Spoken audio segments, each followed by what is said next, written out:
This is taken from the 8th canto of Srimad Bhagavatam. It is the narration of Mohini Murti.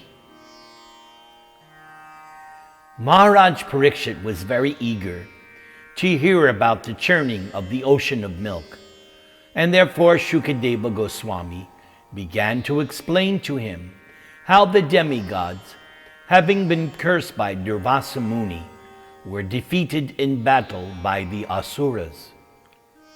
When the demigods were deprived of their heavenly kingdom, they went to the assembly house of Lord Brahma and informed him of what had happened. Then Lord Brahma, along with all the demigods, went to the shore of the ocean of milk and offered prayers to Kshirodakashayi Vishnu. Because of the prayers offered by the demigods, Kshirodakashayi Vishnu was pleased and thus appeared before them.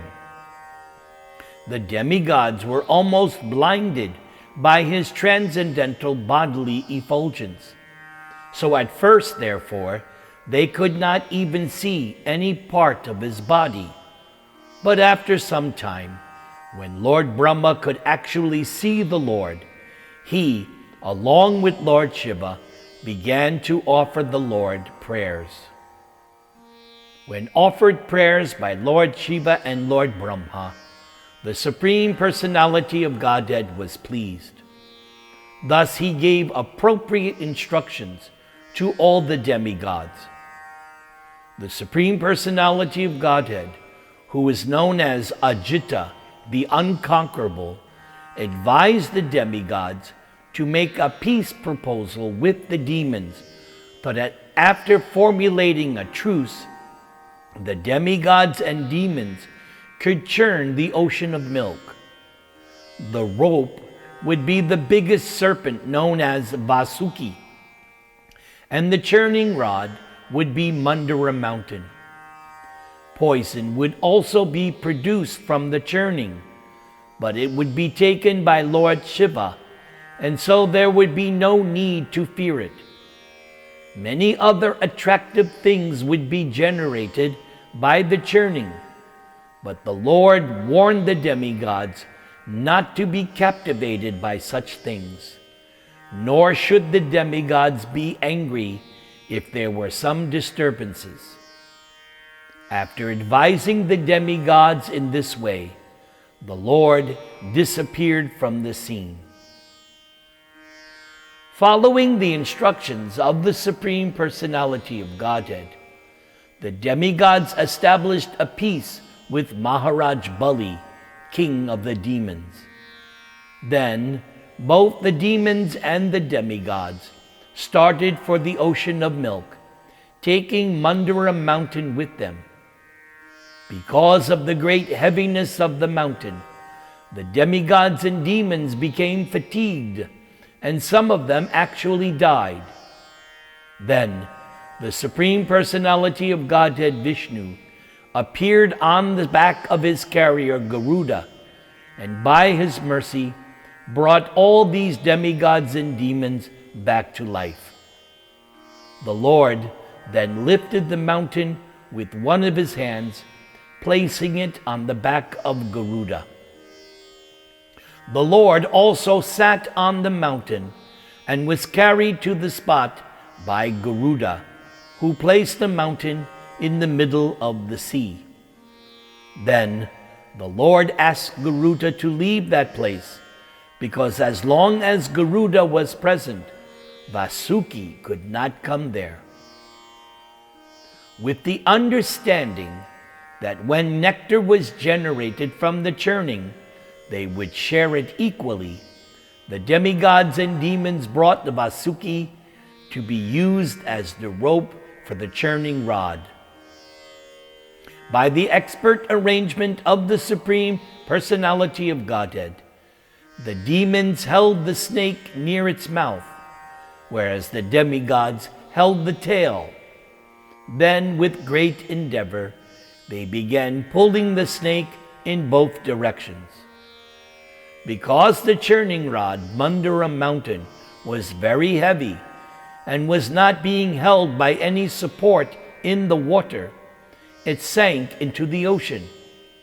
And in this way, the prowess of both the demons and the demigods was vanquished. The Supreme Personality of Godhead then appeared in the form of a tortoise and supported him under a mountain on his back. Then the churning resumed with great force. As a result of the churning, a huge amount of poison was produced.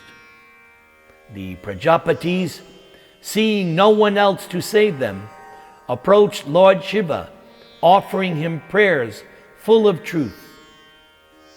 Lord Shiva is known as Ashutosha because he is very pleased if one is a devotee. Therefore, Lord Shiva easily agreed to drink all the poison generated by the churning. The goddess Durga, Bhavani, wife of Lord Shiva, was not at all disturbed when Lord Shiva agreed to drink the poison, for she knew Lord Shiva's prowess. Indeed, she expressed her pleasure at this agreement. Then Lord Shiva gathered the devastating poison, which was everywhere. He took it in his hand and drank it. And after he drank the poison, his neck became bluish. A small quantity of the poison dropped from his hands to the ground, and it is because of this poison that we have poisonous snakes, scorpions, toxic plants, and other poisonous things in this world. After Lord Shiva drank all the poison, both the demigods and demons took courage and resumed their activities of churning. Because of this churning, first a Surabhi cow was produced. Great saintly persons accepted this cow to derive clarified butter from its milk and offered this clarified butter in oblations for great sacrifices. Thereafter, a horse named Uchaishrava was generated. This horse was taken by Bali Maharaj. Then there appeared Airavata and other elephants that are able to go anywhere in any direction, and she-elephants also appeared. The gem known as Kaustuba was also generated, and Lord Vishnu took that gem, placing it upon his chest. Thereafter, a Parijata flower and the Apsaras, the most beautiful women in the universe, were generated. Then the goddess of fortune, Lakshmi, appeared.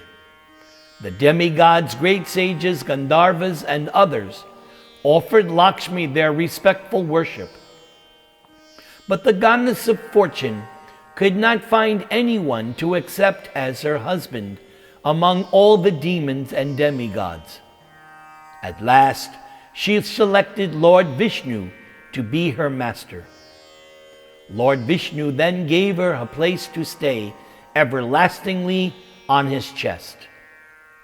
Because of this combination of Lakshmi and Narayana, all who were present, including the demigods and people in general, were very pleased. The demons, however, being neglected by the goddess of fortune, were very depressed. Then Varuni, the goddess of drinking, was generated, and by the order of Lord Vishnu, the demons accepted her. Then the demons and demigods, with renewed energy, began to churn again. This time, a partial incarnation of Lord Vishnu called Dhanvantari appeared. He was very beautiful, carrying a jug containing nectar. The demons immediately snatched the jug from Dhanvantari's hand and began to run away, while the demigods, being very morose, took shelter of Lord Vishnu. After the demons snatched the jug from Dhanvantari, they began to fight among themselves. Lord Vishnu solaced the demigods, who therefore did not fight, but remained silent. And while the fighting was going on among the demons, the Lord himself appeared as the incarnation Mohini, the most beautiful woman throughout the universe. Thereafter, the demons became inimical towards one another. Throwing and snatching the container of nectar, they gave up their friendly relationship. Meanwhile, they saw a very beautiful young woman coming forward towards them. Upon seeing the beautiful woman, the demon said, "Alas, how wonderful is her beauty! How wonderful the luster of her body! How wonderful the beauty of her youthful age!" Speaking in this way, they quickly approached her, full of lusty desires to enjoy her, and began to inquire from her in many ways. "O wonderfully beautiful girl, you have such nice eyes, resembling the petals of a lotus flower. Who are you? Where do you come from? What is your purpose in coming here? And to whom do you belong?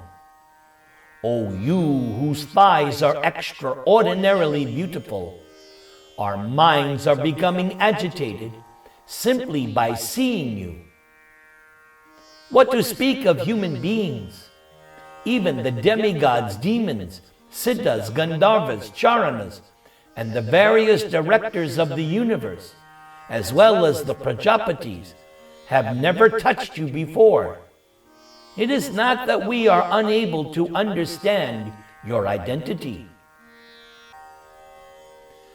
O beautiful girl with beautiful eyebrows, certainly Providence, by his causeless mercy, has sent you to please the senses and minds of all of us. Is this not a fact? We are now all engaged in enmity among ourselves because of this one subject, the container of nectar. Although we have been born in the same family, we are becoming increasingly inimical. O thin-waisted woman, you are so beautiful in your prestigious position. We therefore request you to favor us by settling our dispute. All of us, both demons and demigods, have been born of the same father, Kashyapa, and thus we are related as brothers. But now we are exhibiting our personal prowess in dissension. Therefore we request you to settle our dispute and divide the nectar equally among us. Having thus been requested by the demons, the Supreme Personality of Godhead, who had assumed the form of a beautiful woman, began to smile. Looking at them with attractive feminine gestures, she spoke as follows. O sons of Kashyapa Muni, I am only a prostitute. How is it that you have so much faith in me? A learned person never puts his faith in a woman. O demons, as monkeys, jackals, and dogs are unsteady in their sexual relationships and want newer and newer friends every day, women who live independently seek new friends daily. Friendship with such a woman is never permanent. This is the opinion of learned scholars.